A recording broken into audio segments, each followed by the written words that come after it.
That's our infinity slide.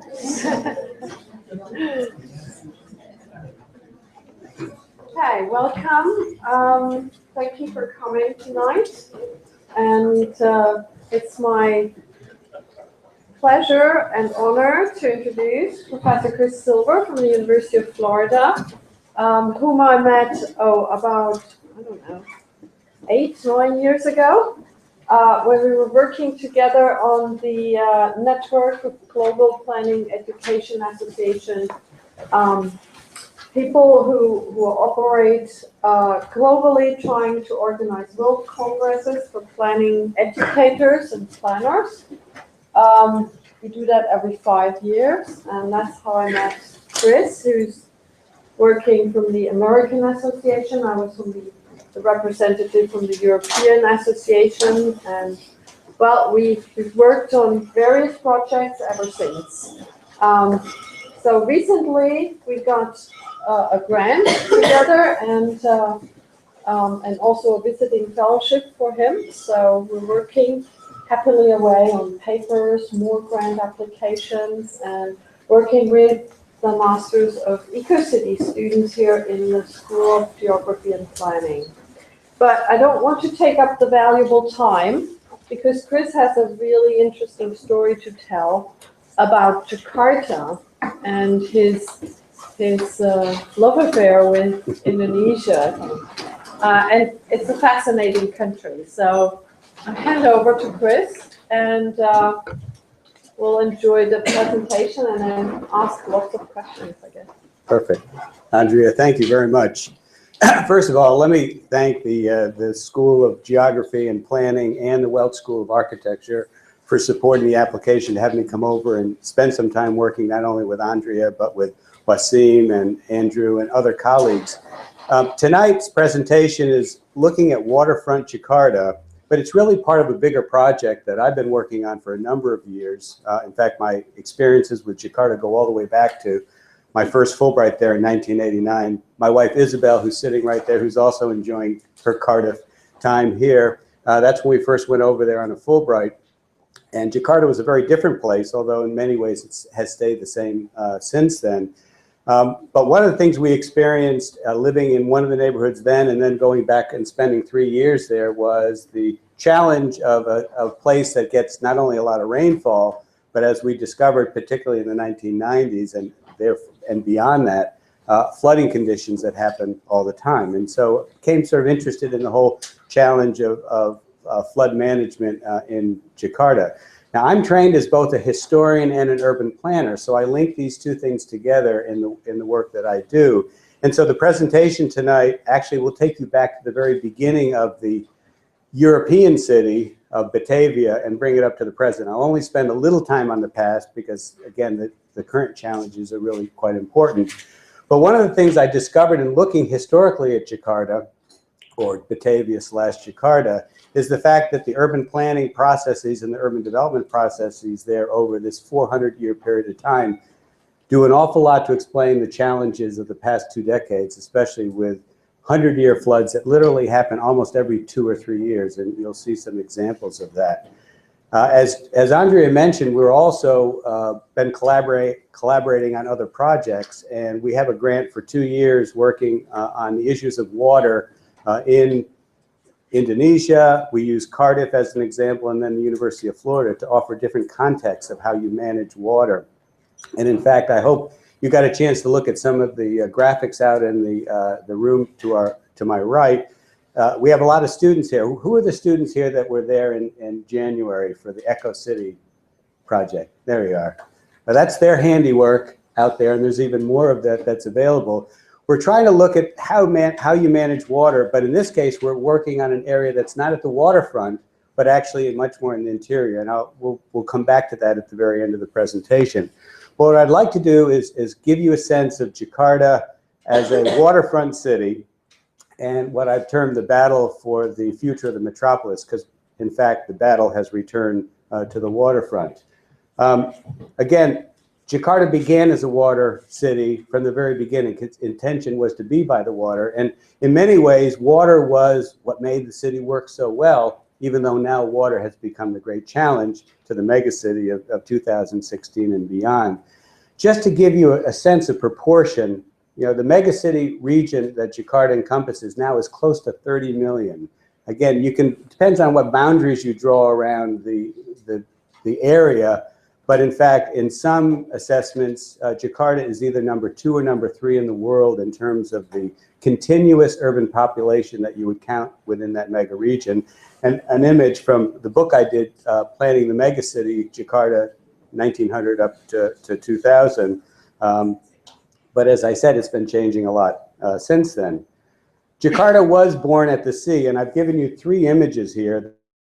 The first image on the far left is on the west side of the Ciliwung River that is sketched out is the city of Jayakarta. Jayakarta was actually the indigenous settlement that was there by the Sunda population. Again, there's an interesting and a complex history I won't go into, but the image in the center shows you that water city that the Dutch created beginning in 1619 and again continuously occupied until the end of World War II and eventually independence in 1950. And then the image on the far right also shows you, and this is again requires a little more explanation and unfortunately not enough time to go into detail, but it shows you how under the Dutch regime up through the late 19th century, they were literally building the city along the highest point of land. Again, you'll see in a second, there are 13 rivers and tributaries that feed into the Jakarta, Batavia area. They recognize that. In fact, they use the rivers for irrigation. They use the rivers in some cases for their household water. But in fact, they built the city along this spine. The other part of this that's important is this area right here. I'll show you an image of that in a second.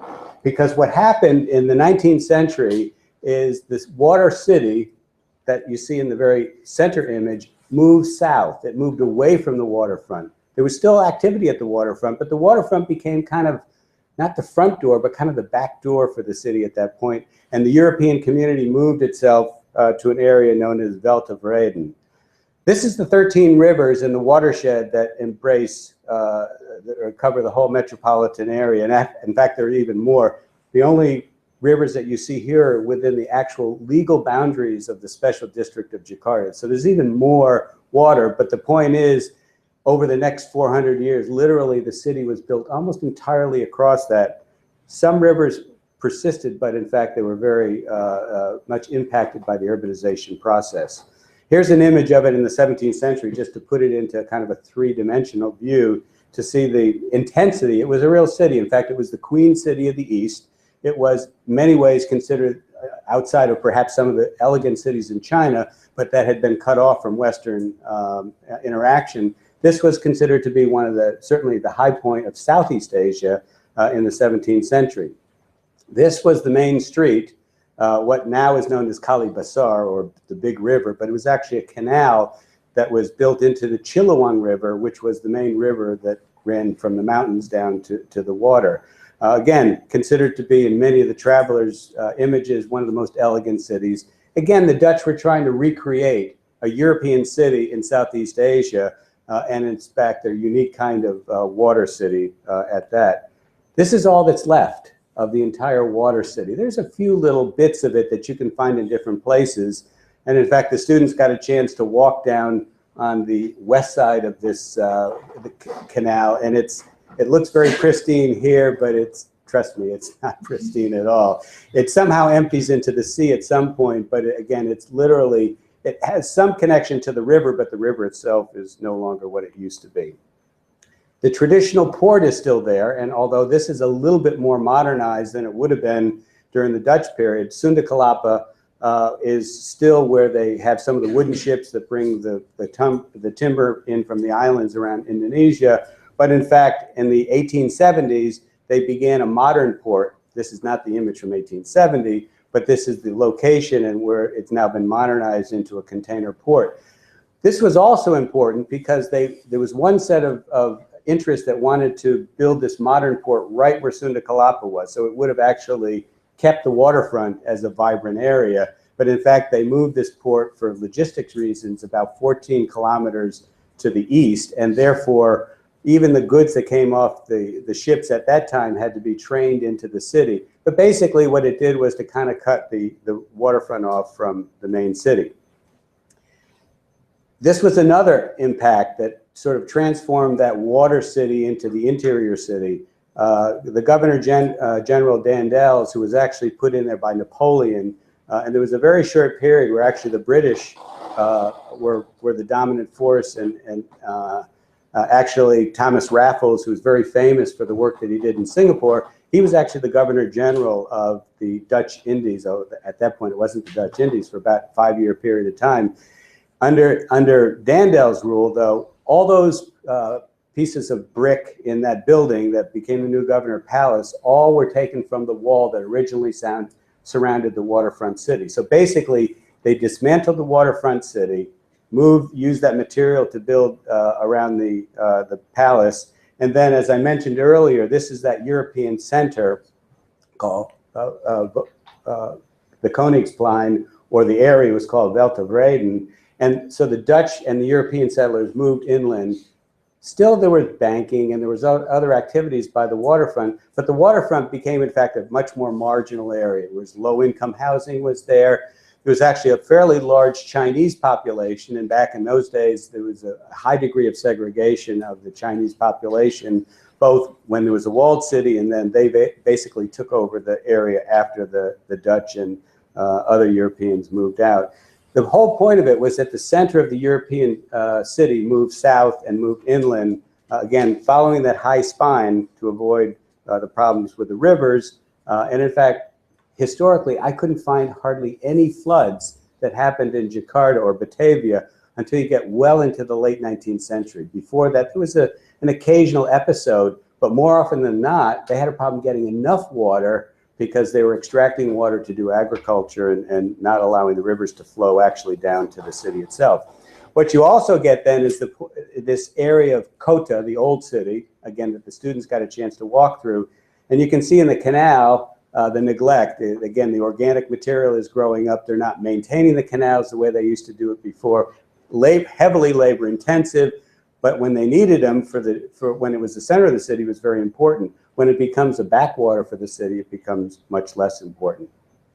And then finally, what I did was to put that 18th century Batavia in the context of 21st century Jakarta, just so you can get a context of the intensity of the development that grew around it. And again, with a full Google map, you could see, again, this is a little speck, if you will, now on what is the mega region of Jakarta. This is now the waterfront of Jakarta. It's not all of it. There's other stuff you'll see in a moment. But to a great extent, the waterfront area became the backwater by the 20th century. It became a place whose what technically was called North Jakarta. Jakarta has 5 cities, north, east, west, central, and south. And this was a very low income area. But as you'll see shortly, in the 1990s, they began to think about redeveloping it, but not as for low income people that were there, but for other purposes.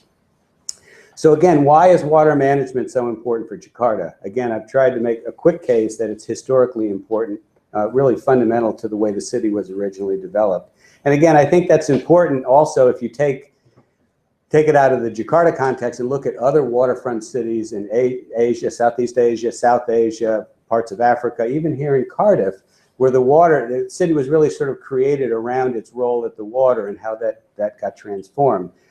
Secondly, what's again critically important, and it's now being recognized not only in the case of Jakarta but other places, is that the planning gave little attention to the ecological foundations. In other words, there was an ecology that was there, and the assumption was, well, let's just pave over it, accommodate the growth. But now it's in a sense coming back to bite the city in terms of the way it's not able to absorb the basic elements of rainwater and other water that comes in. As a result, they've had accelerated flooding.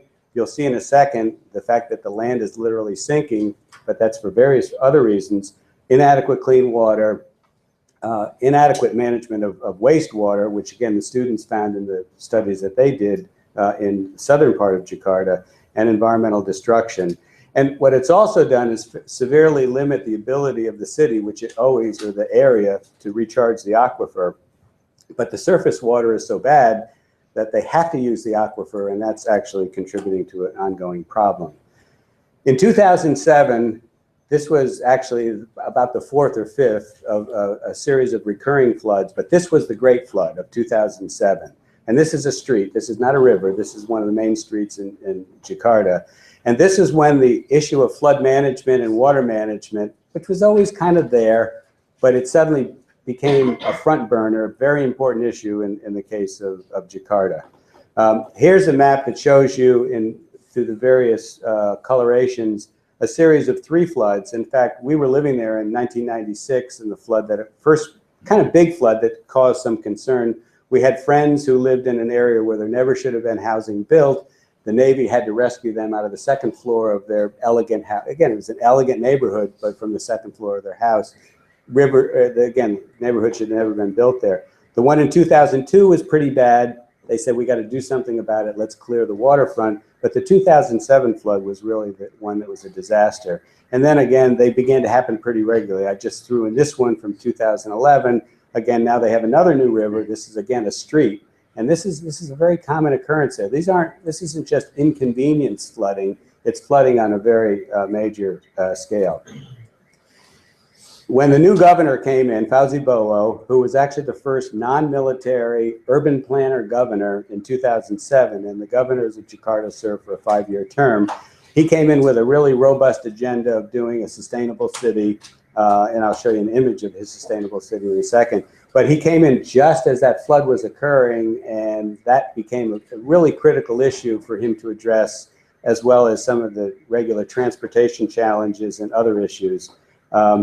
He did take steps to try to control development a little bit, reduce some of the groundwater extraction, and one of his policies was to do that.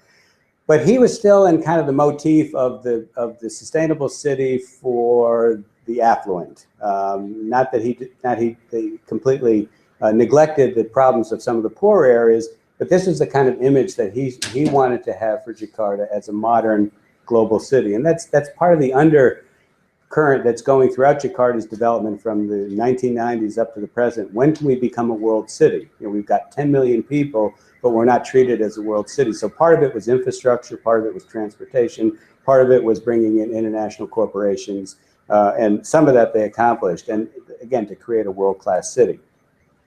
He did respond a little bit to the problem of flooding. The images on the top in 2007 show some of the areas in North Jakarta that were affected. You can see in the image on the lower left, they built a small wall, and I'm going to come back to that wall in a second. The wall looks like it's about this tall, okay? That's important because, and then he also built a new flood canal, but the problem was that the flood canal that he built was finishing up a plan that the Dutch had devised in 1918. Again, remember, the Dutch settlement was in that small center part of the city. They never finished the East Canal, ran out of money, decided not to do it, so he wanted to finish the East Canal. The problem was, as one of the leading hydrologists at one of the universities pointed out, it would have been a good idea a long time ago when the city was much smaller, because it only covered a very small segment of the city. Now the city's 65,000 hectares, and in fact, it really did nothing. In fact, what's interesting, this guy thought it was not going to solve the problem. In fact, they never could even fill this flood canal up because the floods were happening elsewhere. Things had changed. This is that wall I was talking about before.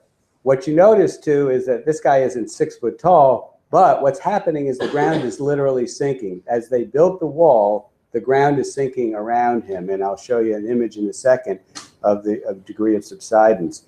The little dash line shows you the water line. So, you know, the wall was originally intended to be way above the water line, but in fact the water line, even before you get storms and storm surge, was already almost up at the top. But it did reduce a little bit of some of the sort of the casual flooding that did happen there, and as the statistic points out, over a 3-year period, they had to close the international airports 25 times because of flooding. In fact, they had to elevate a highway, create a new elevated highway just so that they could get people in and out of the airport. Despite being a good urban planner and committed to planning, Fauzi Bowo faced competition from a new guy who was neither military nor actually was a planner, Joko Widodo was a candidate for the governor in 2012. Joko was actually the mayor of a small city in central Java, and Solo. It's a traditional Javanese city. But he came into the campaign both as sort of the people's candidate, but also with a pretty strong ecological orientation. And one of his campaign promises was to restore the river system to what it was before, recognizing that the urbanization process had really kind of upset the ecology that was there.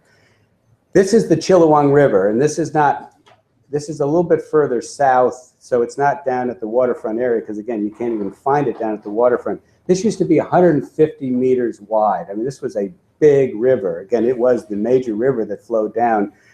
Now it's kind of a drainage canal. You can see pipes of wastewater that goes into it on a regular basis. There's no navigation whatsoever. People probably still use it for some of their water uses.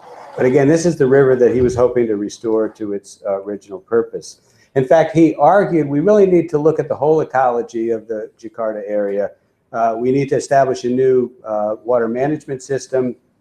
And he, again, like others, were looking at other models and looking at the case of Seoul, Korea, where in downtown they literally lifted the express highway that had been built 30 years ago and restored the waterfront to, again, more of a pedestrian way, not so much to deal with flooding conditions, but to sort of create an aesthetic in the center city. And this was something that he caught onto. This map, a lot of detail, but the sum and substance is, if you look up at the north part of the map, the upper part, this was done by some Dutch engineers that are helping them, again, come up with a new plan for the waterfront.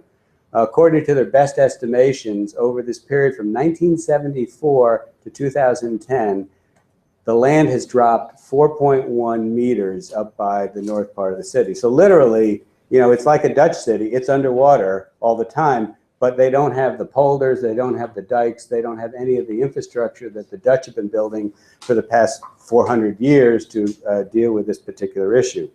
What they also, again, is evidence that this is not just a guess on statistics. These images are all existing bridges that are now literally sunk down to the existing water level at, and there's very little tide, because again, Indonesia is almost on the equator, so there's very little tidal change that operates there. Most of this infrastructure is literally a meter from actually being permanently underwater unless they lift it up. And these are images from throughout the city, but especially in the northern part of the city. The other thing Jokowi wanted to do, and this is something Indonesia urban planning has really pushed, is the idea of introducing a stronger, greener element into cities. And they now have a national law that requires plans to identify at least 20% of the area within cities that will be green areas, with the idea of recharging the aquifer as well as dealing with air pollution and quality of life issues. For Jakarta, it's more of an aesthetic, because the recharging the aquifer isn't going to happen in what is now Jakarta. It's going to happen up in the mountains or in the mountainous area outside of the city. But again, it was part of this sort of new way of looking at planning in the city. When Jokowi took over as governor, within a couple of months, the 2013 flood occurred. The guy standing there holding the telephone is the president of the country. He's standing in his presidential palace with water up to his upper ankles. And my joke is, yeah, he's calling, could I have the new governor here? We've got a little problem over at the White House here. And it is the White House. And what was amazing was that this was the area of high ground that the Dutch had built on all the way through from the 17th century all the way up to the present. The presidential palace is an old Dutch exclusive residence in that Weltevreden area, and suddenly it too is underwater. This is now the same flood period, but now this is up in North Jakarta, where some of the new development was beginning to occur. And as I indicated earlier, in the 90s, they were beginning to think about trying to restore the waterfront, but not for the low-income people that were there, but really because they had run out of space in the interior part. They were running up against mountains and other challenges, and they were trying to preserve a little bit of the external or exurb area there, and so they were looking to the front. So beginning in the 1990s, and this actually goes not only from the Suharto regime, and Suharto was the president and dictator from the mid-60s all the way up until he stepped out of his office without a revolution in 1998. Then there was a series of other leaders. But he had been pushing this idea of waterfront development as a way to create new land. And he was copying, and they were looking at Hong Kong, they were looking at Singapore, other cities that had used land reclamation as a way to create space for new development. And his idea, because the airport was there, because a lot of the developers were looking for new opportunities in the city, this could be an area for a new international gateway, upper income housing. The other thing about the 90s is that, again, when Isabel and I first got there in 1989-90, there were lots of indigenous kampungs located in the center part of the city. There was new development occurring on a regular basis, but it tended to follow the major highways. What happened in the 90s is it began to literally sort of sweep away all of these pockets of more affordable housing, and then eventually the more struggling parts up to North Jakarta were their next opportunity.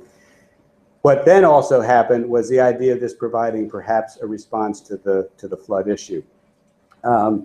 Many reasons why there was flooding, and again, part of the reason for the rivers losing their ability to handle the rainwater was illegal settlements along the rivers. And it's a very controversial issue because the city and the country has been getting World Bank money to clear away some of the riverfront illegal settlements, but many of them have been there for decades, not just occasionally. And so it's created a huge political issue in trying to clear up the waterfront. That Governor Jokowi, who was elected for a 5-year term as governor in 2012, now is president. 2 years later, on the strength of a very strong popular support. Again, in the case of Indonesia, it's pretty significant, a non-military president elected pretty much by the larger population with some connections to the elites, but for the most part, becomes president in 2014. So now Jakarta's issues are really something that he has to deal with at the national level. At the same time, however, that development process is continuing along the North Jakarta waterfront area.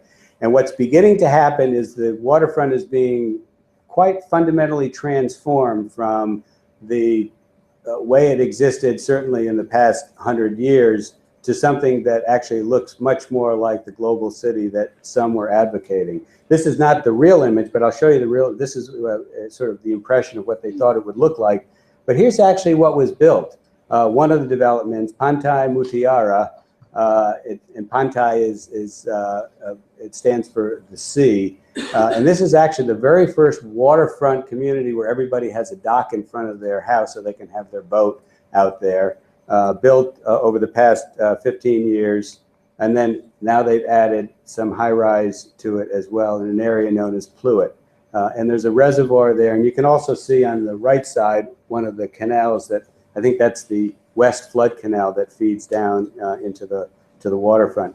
Again, I didn't have enough time to go into detail, but some of the plans of the early 1990s, when they were first thinking about this, the image was to create actually a environmentally clean new city at the waterfront. And then the idea was to restore cleanliness to the rivers all the way back. But the financial crisis of 1997 that affected many countries in Asia really hit Indonesia hard. So it was put on the back burner, but now it's back again. And it's back again in a very different form, because then flooding wasn't so big. This is the Pantai Mutiara area. Again, these people are very wealthy. They just go back to their other house somewhere in Jakarta, get through the flood. But the point is, this is right on the waterfront, and this was also part of that January 2013 flood that happened there. One of the things, though, that they have tried to do, and again, part of Jokowi's green agenda, is to restore some of the wetlands up there, again, in a modest sort of way. And there you can see a case where this is around the reservoir that was there, but to try to, in fact, probably, I don't have an image, but probably on that green area, that was all informal housing that might have been cleared away. And then the more permanent, but yet informal housing is still located there. This is still an area that is, again, predominantly, except for the new development, low to moderate income area. Again, this shows one of the neighborhoods to the east of the downtown, but along the waterfront, Kelapa Gading, that was affected by the flooding. These are actually some of the fishing villages that some of us visited actually when we were there back in October. Still active as a fishing village. Fortunately, they do not fish right at the waterfront, because if you saw the color of the inky water there, you wouldn't even dream of. They go out into the to the Thousand Islands, into the sea, and again, it's a major source of fishing. Plus, they have a lot of fish ponds that are on the mainland there as well. But as you can see here, this has the polluted water, the housing that's there. So it's a dilemma. You know, do we get the new development that addresses the environmental issues? What kind of new development should go there? We discovered that some of the residents there have already been allocated new housing units and alternative housing elsewhere, but they make their living there, and the alternative housing is located quite a ways from there. And again, the economic costs to them are quite significant. This is this was the plan that Fauzi Bowo, when he became governor, pushed through. And again, it's a whole separate story because it's very controversial. And this was really the first time in this democratic Indonesia where non-governmental organizations were really resisting some of the government actions, and certainly in this case. And there was a lot of controversy over getting the plan developed. But again, it shows you the idea of trying to restore the waterfront, the Pluit area over here. You can see that, and again, some of that has already been developed, as I showed you in the previous images. But what's now emerged is a new plan, and it's interesting. I was thinking about this. It's not unlike what you've done here in Cardiff, although I can't say for sure that they're going to actually build a barrage there, because they still need to get access to some of the significantly large wooden boats in Sunda Kelapa, or maybe move that. But the idea is actually to create a city out in the sea that would provide a kind of a permanent buffer so that, in fact, as sea level rises, they build a city high enough out there, and then they can manage the flow behind it, almost like they do with a polder system in the Netherlands. And these are Dutch engineers from Deltair, which is a major international consulting firm that looks at these issues of flooding, that have come up with this plan. And they did a lot of the analysis to understand the subsidence issue and to understand the impact on the ecology. The Indonesians, though, wanted to have some symbolic representation, and this is actually the Garuda bird.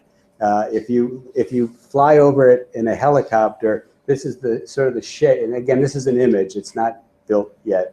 But the idea was to build this sort of waterfront community, again connected to land by a series of bridges, and probably again kind of a barrage system to create new land for urban development with some of those pods in the interior part that were already part of the plan, but this is actually for flood protection out there.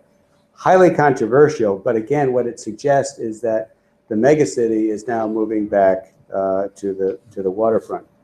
And the idea is that while it's a land for development, and in fact, the argument is that if you create the city, sell the land to developers, they'll pay for the cost of all the land reclamation that went in, so it's not going to cost the government anything. Of course, they always say that. The developers would need to say that. In fact, the government believes that as well. The project is being engineered right now. It's still in process. But this is kind of the image that I think sort of says it all, because it suggests that they're going to address the issue of trying to stop the subsidence, stop the sinking of the city by controlling groundwater extraction and cleaning up the rivers so that they may be able to use some of the surface water, create a coastal defense, but also create a resilient city. And again, to bring, in a sense, Jakarta as a water city back in the 21st century. As I mentioned at the beginning, and Andrea suggested, we've been doing this project with the University of Indonesia, actually Cardiff, University of Florida, and University of Indonesia. And again, we're addressing an issue that's in the southern part, because Depok is right down here. Again, they built the university as far away from the city as they possibly could. It actually wasn't for flood purposes. It was actually that they assumed that the most likely critics of the government were going to be students, and so they wanted to scatter the students as far away as they could. I mean, there was no bones about it. This is no inside story at all. They built the city. Actually, part of the old campus is still in the more center part of the city, the medical campus, but they're moving out there as well. But what's interesting is that they have challenges for water out there because, again, this is where the rivers, the 13 rivers, at least some of them, and the Chilawang River actually flows directly through the city of Depok there. And so what we did with a grant that we've gotten from the US government, but it's in collaboration with the British government, to look at trying to develop some green technology strategies to address water issues, looking at not only the case of Indonesia, where we did some field research, but also here in Cardiff, how Cardiff deals with some of the same issues, and then also in Gainesville, Florida, with the idea of, again, trying to look at the way regional differences and cultural differences affect the way we address water issues. But let me stop there, and thank you very much for joining me this evening. And I'll answer any questions I can. Thank you very much.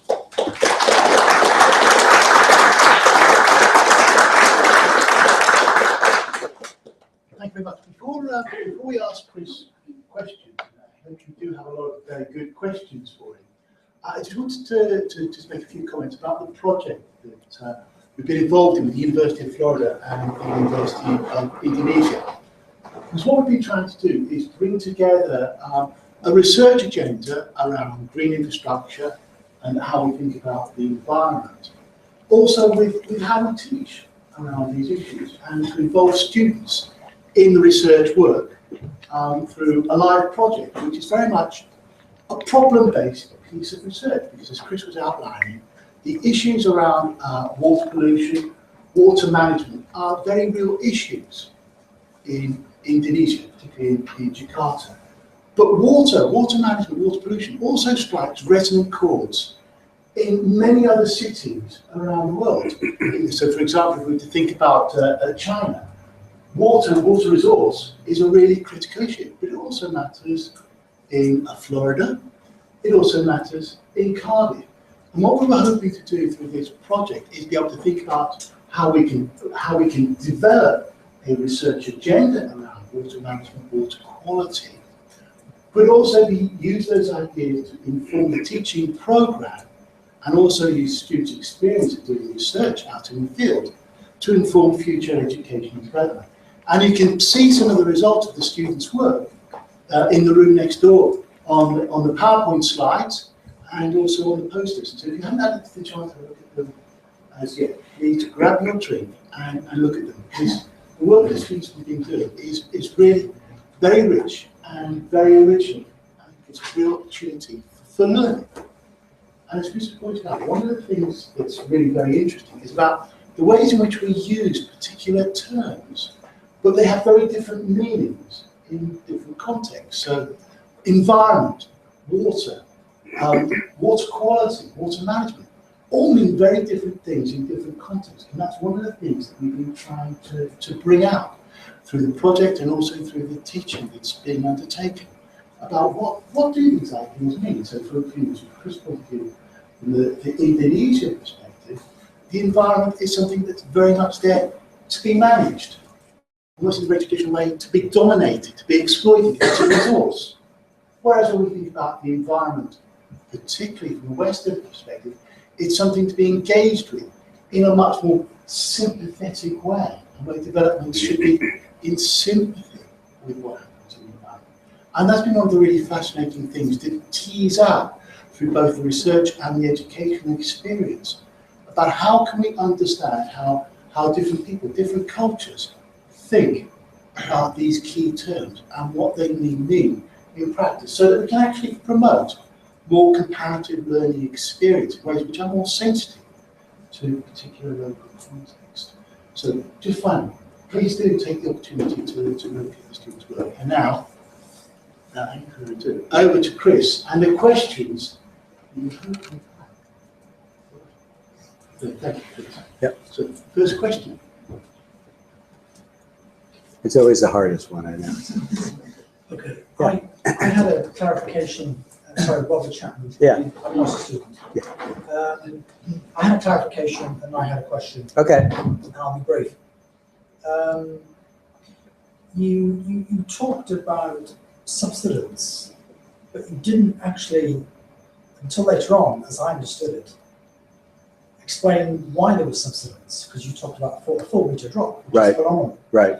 But then I think I picked up, you talked about groundwater extraction. Right. Was that the principal reason for subsidence? Yeah, that was, again, and that's, again, part of the larger book that I have written, and I keep rewriting it because, again, it changes literally on a daily basis.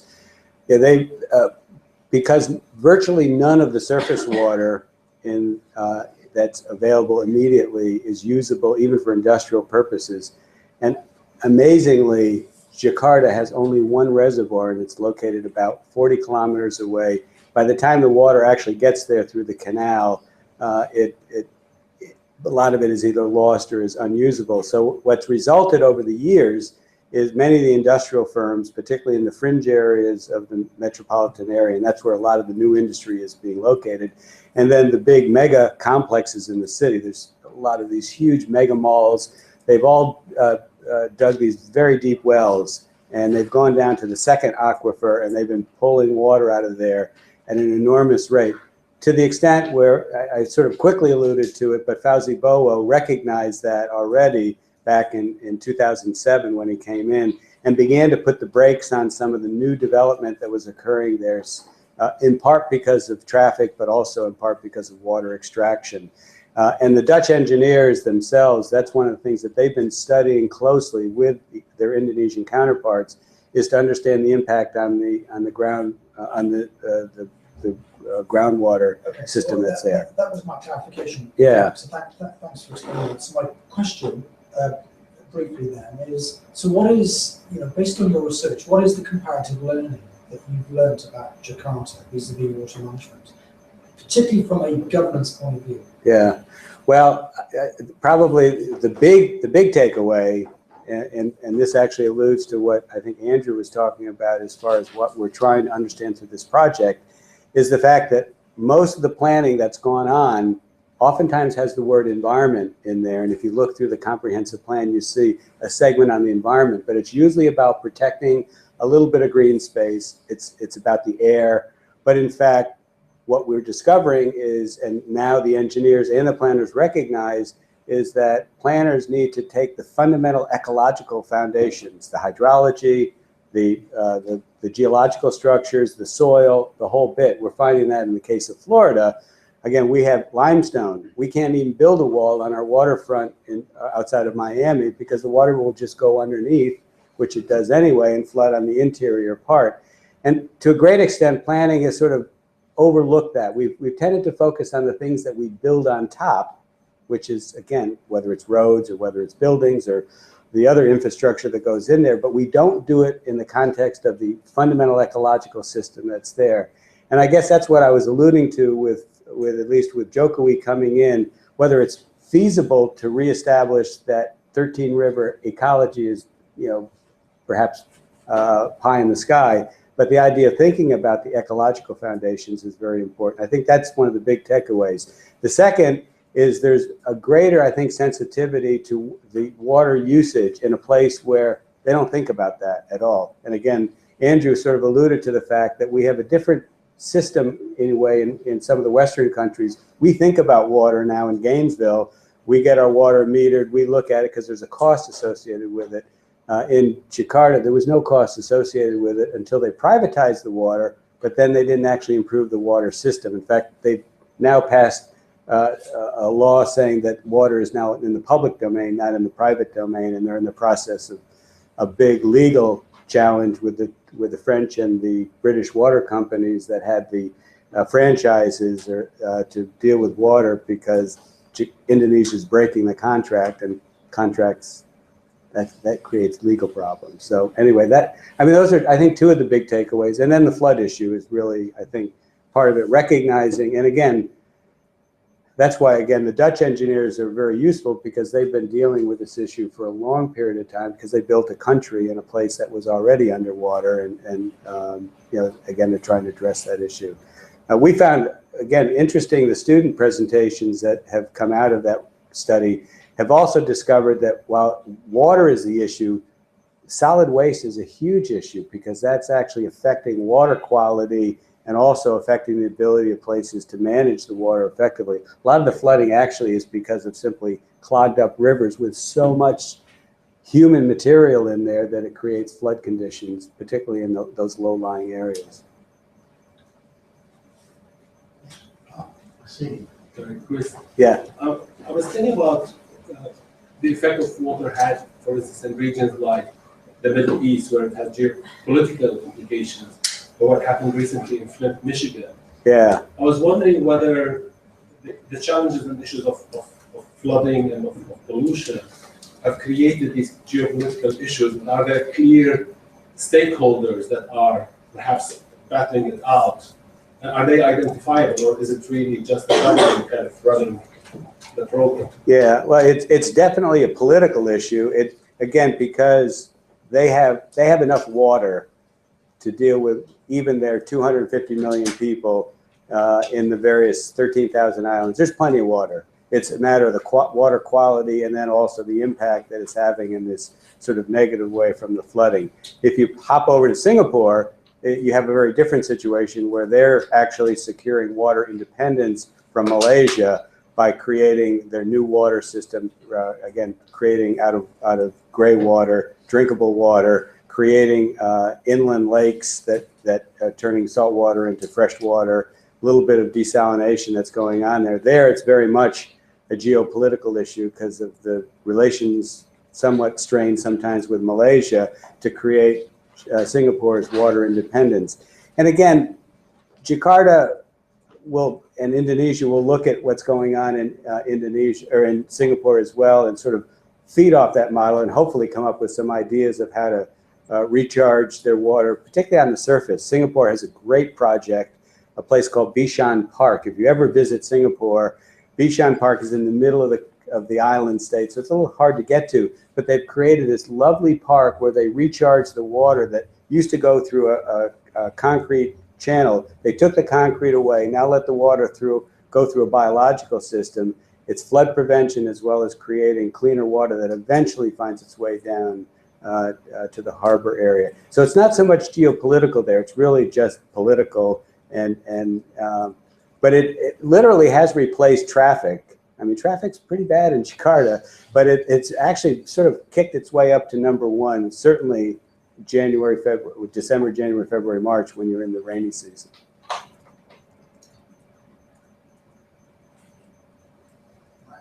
Perhaps I can take an opportunity. Yeah, you can. Sure. Thank you, that's very kind of you. And it's about the informal settlements there. And Right. How are those actually dealt with in sort of formal planning processes? Are the informal dwellers almost completely marginalized, or are there interesting and relevant? Yeah, of course, I knew you'd ask the tough question because it really is. There's so many different circumstances that are there. Some of the communities have existed for a relatively long period of time. Others are a bit more transitional.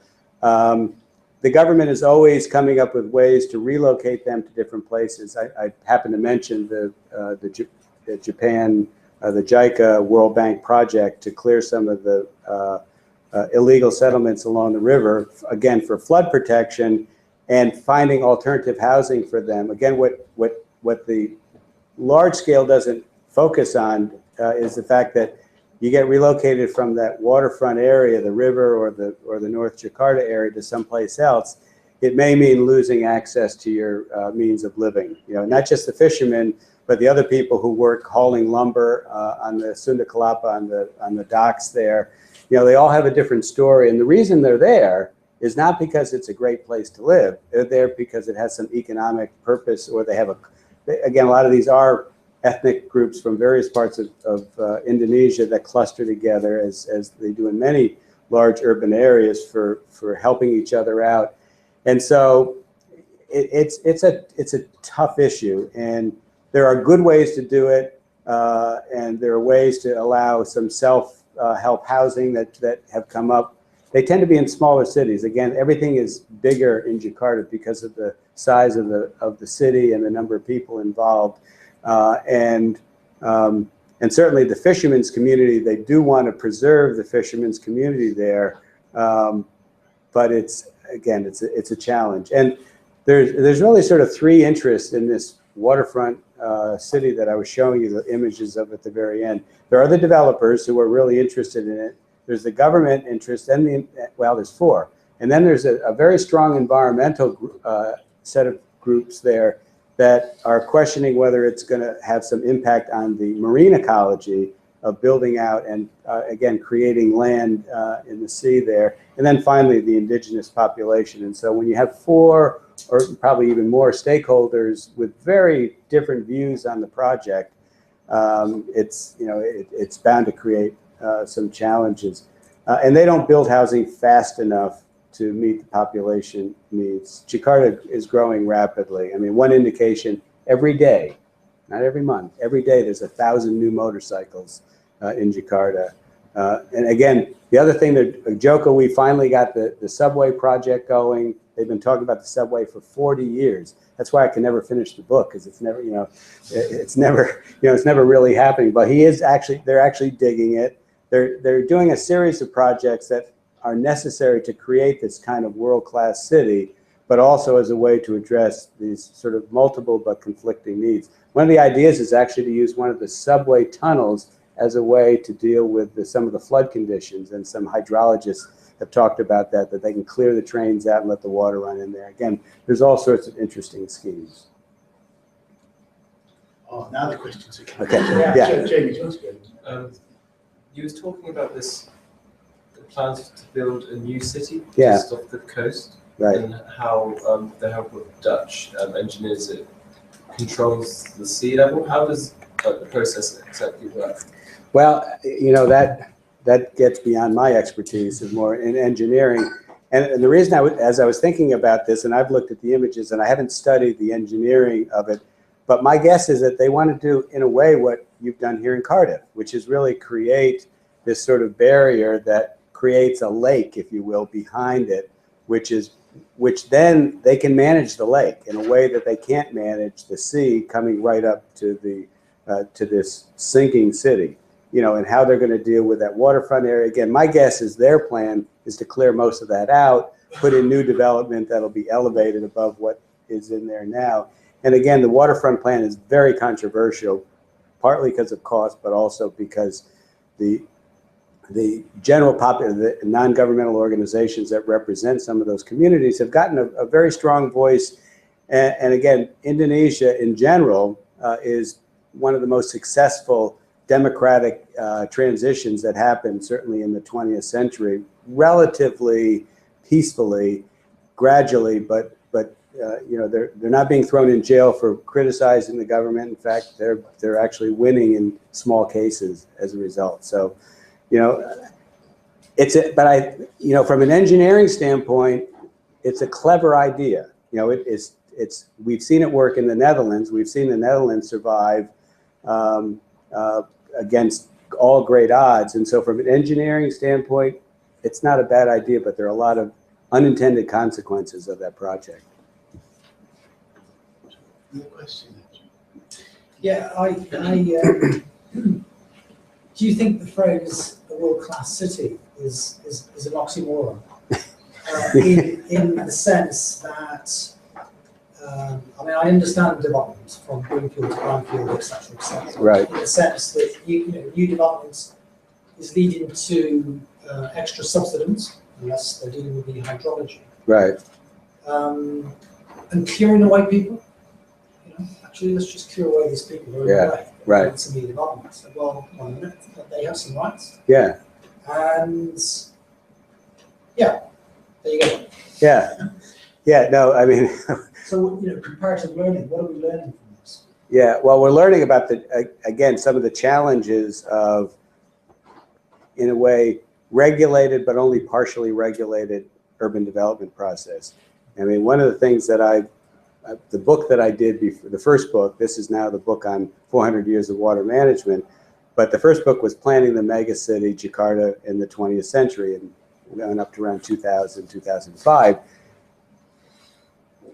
Everybody assumed there was no planning that took place in Jakarta. You visit the city for a couple of weeks and you said, this place is chaotic. There's absolutely no planning.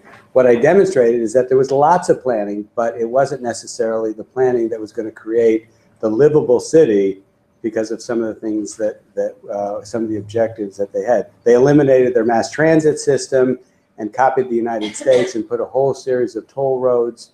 Again, the daughter of the president got most of the revenue from the toll roads, again, part of the political system that operated there.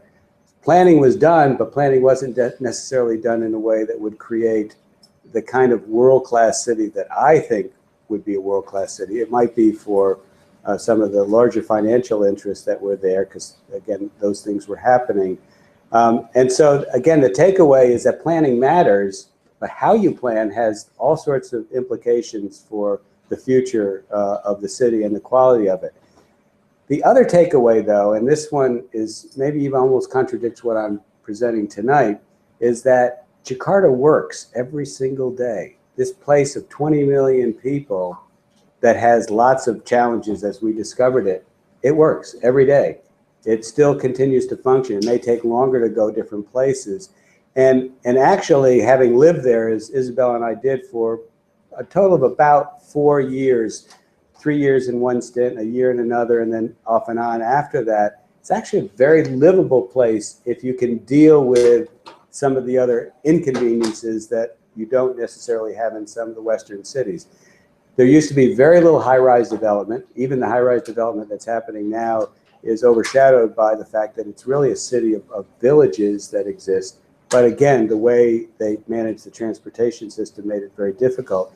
In some ways, it also proves that megacities aren't inherently bad, because there's a whole line of argument, and maybe some of the planning faculty or the students, there's a whole argument that you can get too large and that we need to create new towns in small cities. Certainly, UK has a tradition of new towns, but in fact, in many cases, there are other challenges with that. It's amazing how well Jakarta actually works, given the scale of what they're having to deal with on a regular basis. And so, it's not Los Angeles, but it's a lot like Los Angeles. It sort of certainly shows that you can create a livable mega city. However, I do believe that you need to take in the ecological factor way more from the very beginning, rather than just build and fill in where you want to.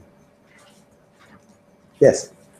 Yeah, my question kind of has two parts. Okay. Taking from that, since Jakarta seems to take so much examples from other cities, such as you said, Hong Kong, and even the United States, would you say that maybe they don't take into account the local factors? For example, when we were there, we saw that some canals that the Dutch had actually had before were completely, they're not in use anymore, or were completely disrupted. And actually, my second part of the question were that some of these new developments that you mentioned, they seem to be mostly for the upper class. And in a way, would you say then that there's continuous segregation then of the lower income people? Yeah, definitely yes to the last part of your question.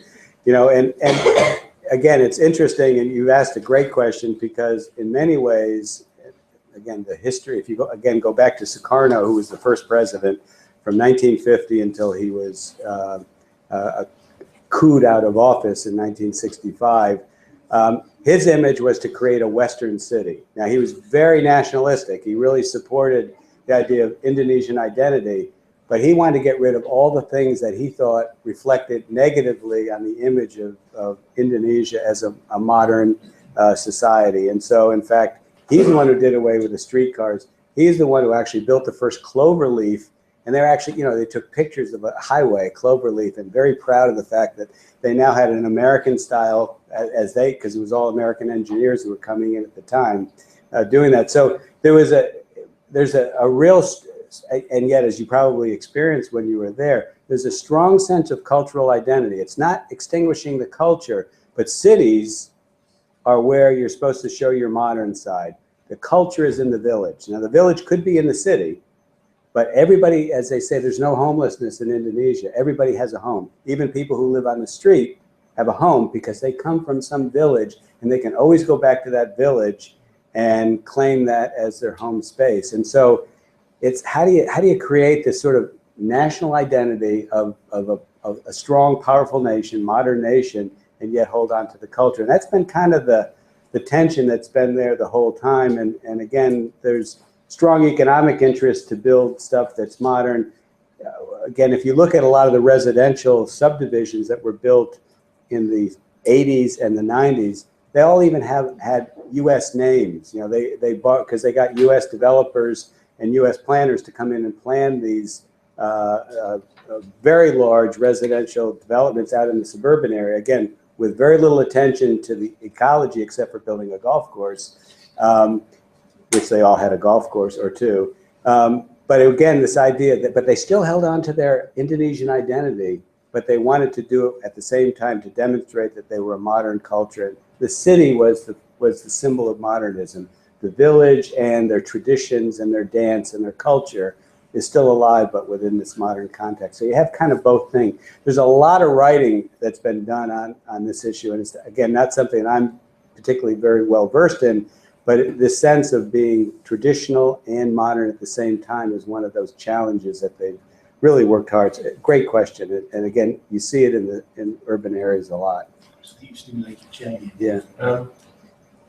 Earlier in the slides, it was said that Jakarta naturally had something like 13 rivers or tributaries. Yeah. Do you think that they can naturally be restored whilst maintaining the city in its current format? Like, how do you think that if they did try to restore these rivers to the natural ecological function, how would that affect the city's ability to be a world city? Or? Yeah, again, I see it as a noble goal, and I see it as something that the planners and the government officials in Depok.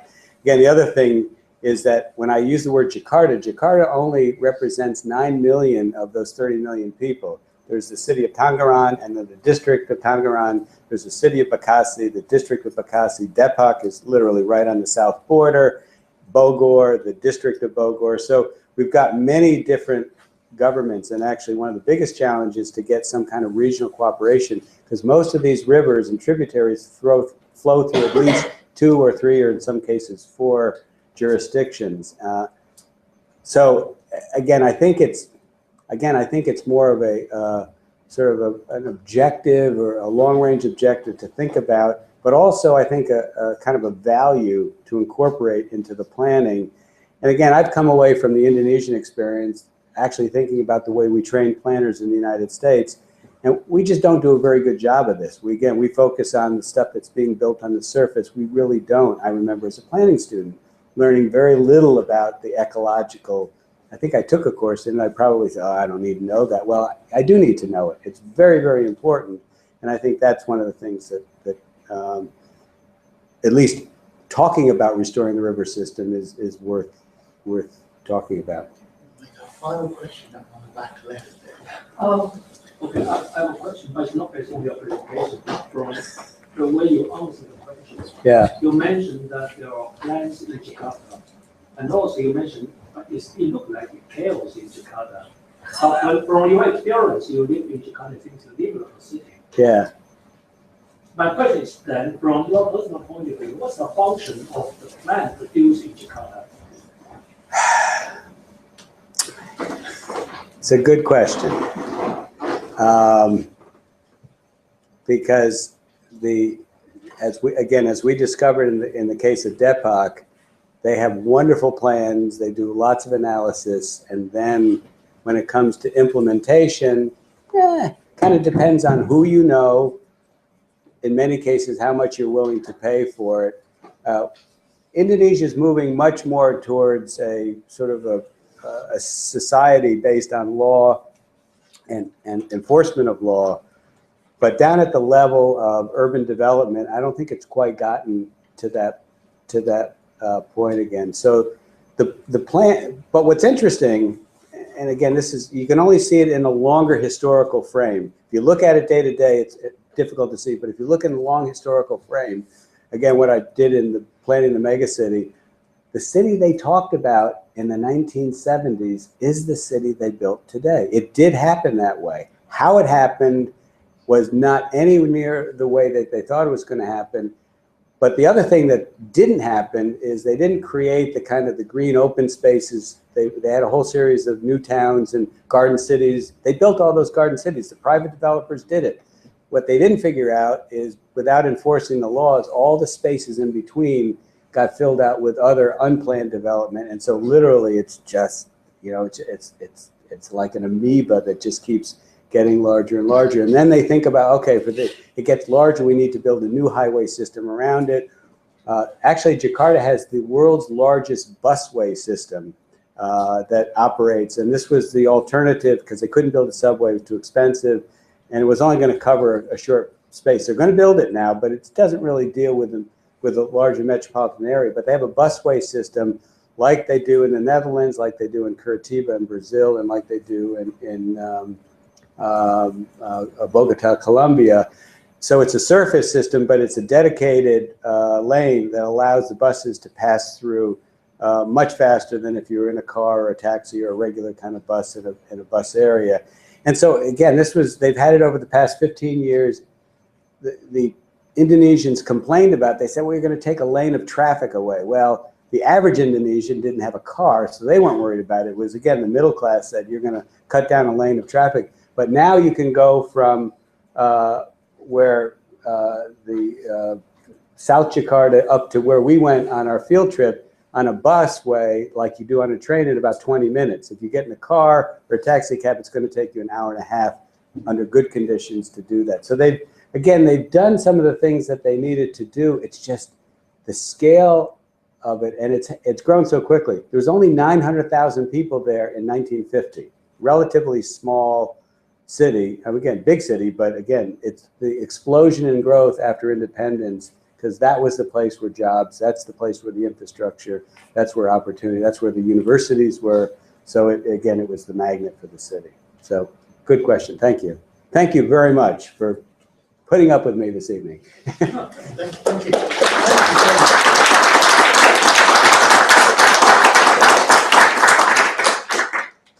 First for knowledge, disappear. There are still drinks available in the room next door, so please do take advantage of them.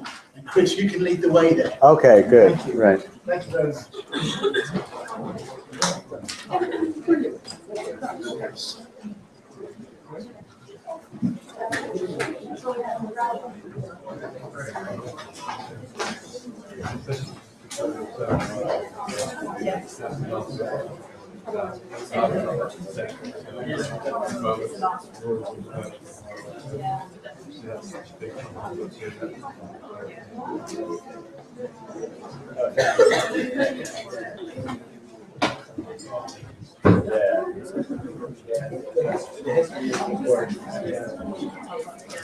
You know, it took me about 4 years to actually publish, but I'm not Indonesian, you know, why am I talking about all this stuff? But, you know, you got to do it.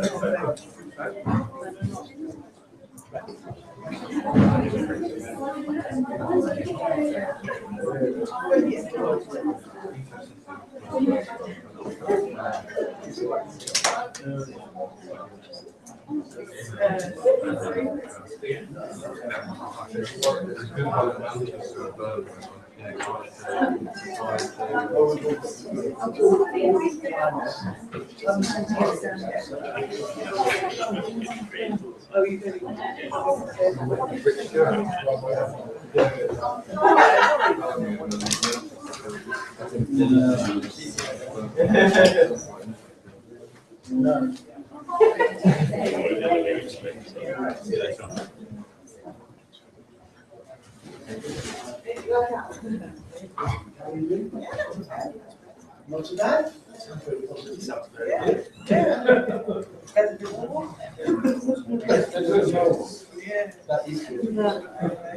Turn the lights on. How long is it going to stay here?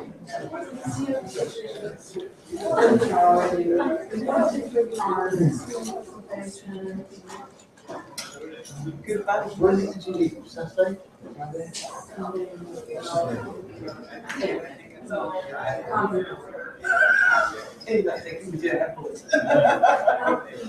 Well, there's still a few days. I'm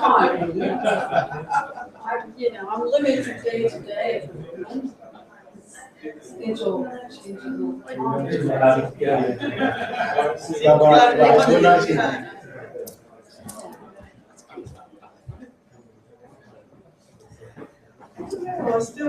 Are you still?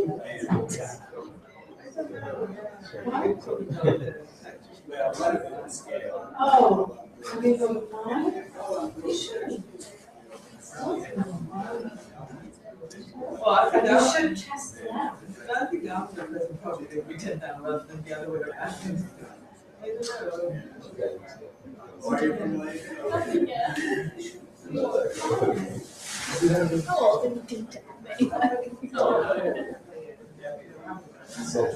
Trying to change the name. Trying to keep it, and the money should be coming. Yeah, happen to be their own conference and workshops.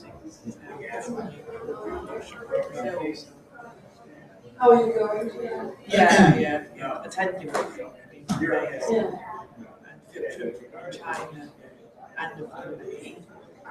Those principles. And before end of April, I go to China for another workshop. So basically, It's traveling to the mountains. Yeah. I don't know, like,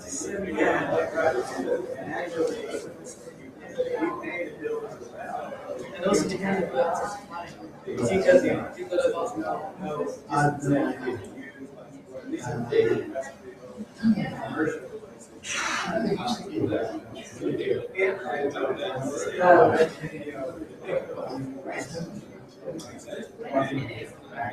I guess it's other things, but they have some for the school, they have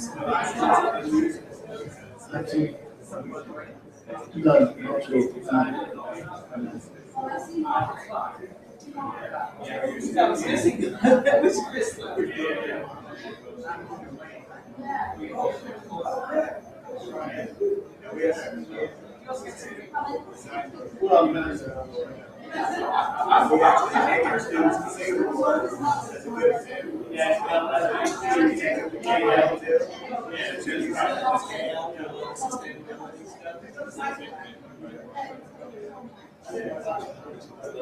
Oh, yeah, that's right. The communication center, right? When volunteers set up. There's right. New airport, I remember taking a taxi one time. And I got the taxi driver, he's taking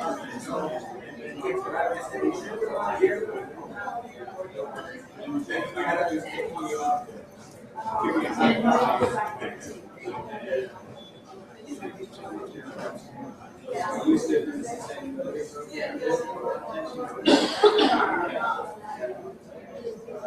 Oh, you're changing the direction?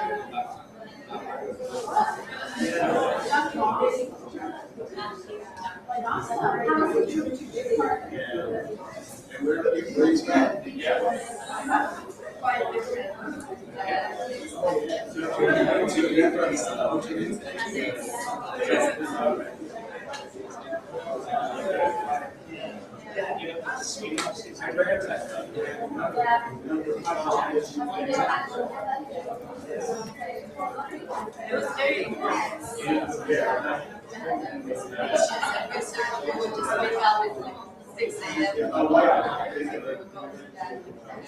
I mean, we wanted to catch the breakfast.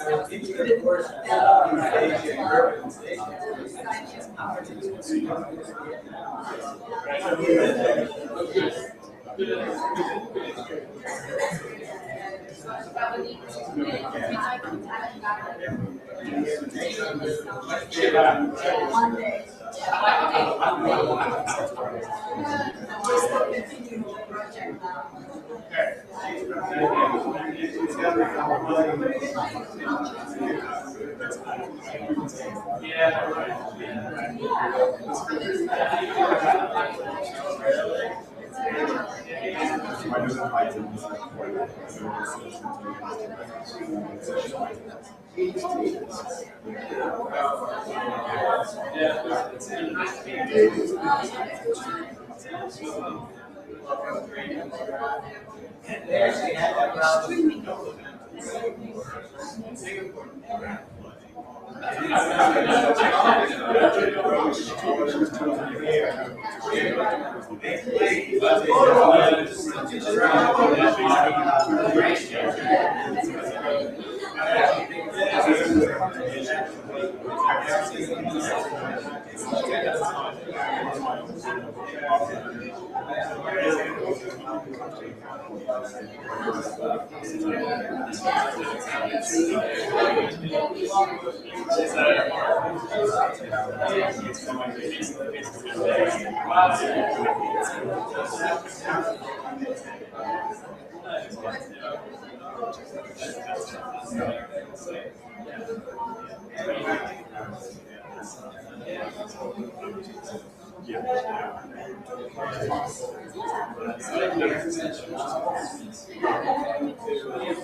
Well,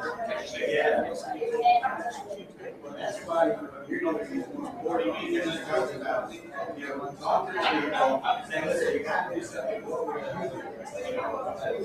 to say, well, we don't want to go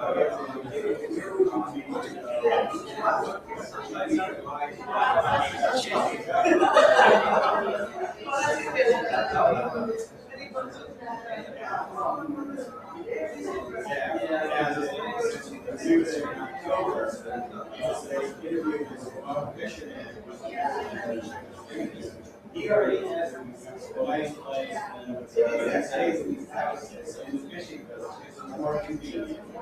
But at some point, now, you got to say, you got an alternative. But then there's another thing.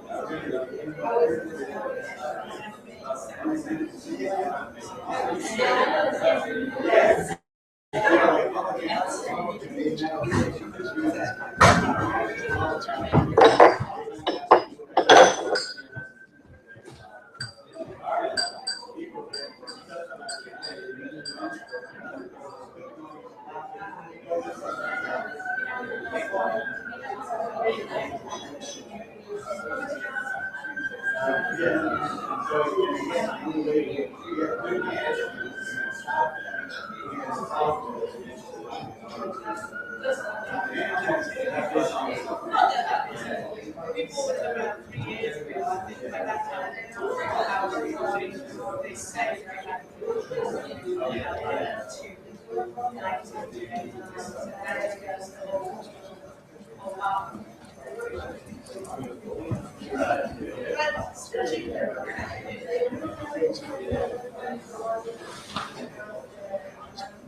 Oh, yeah, I would be good.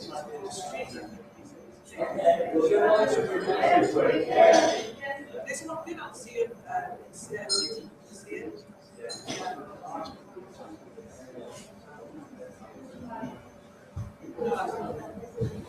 Good morning.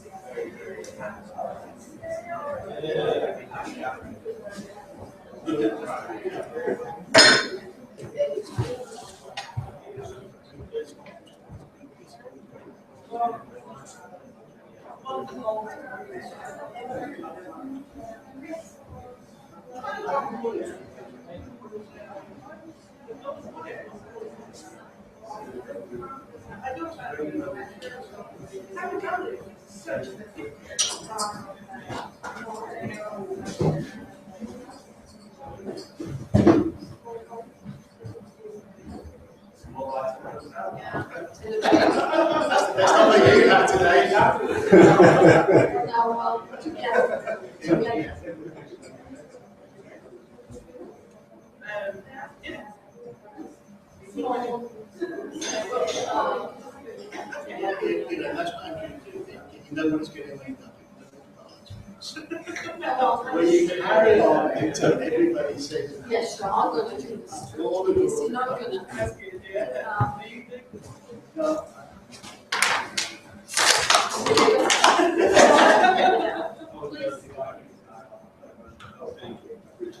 Okay, wait.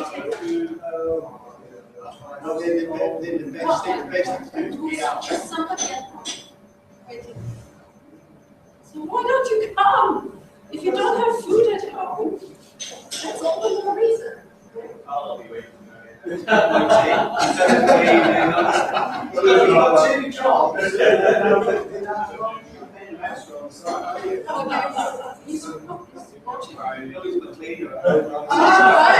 not working hard.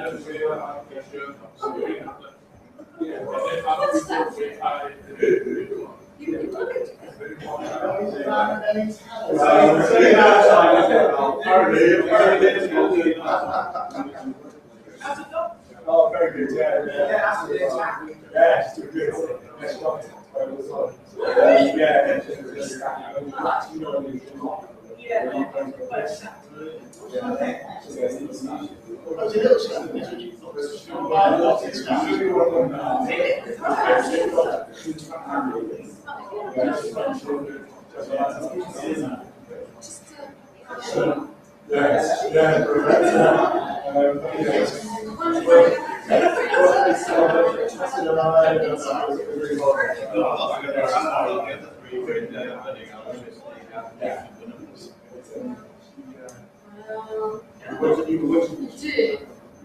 hold on.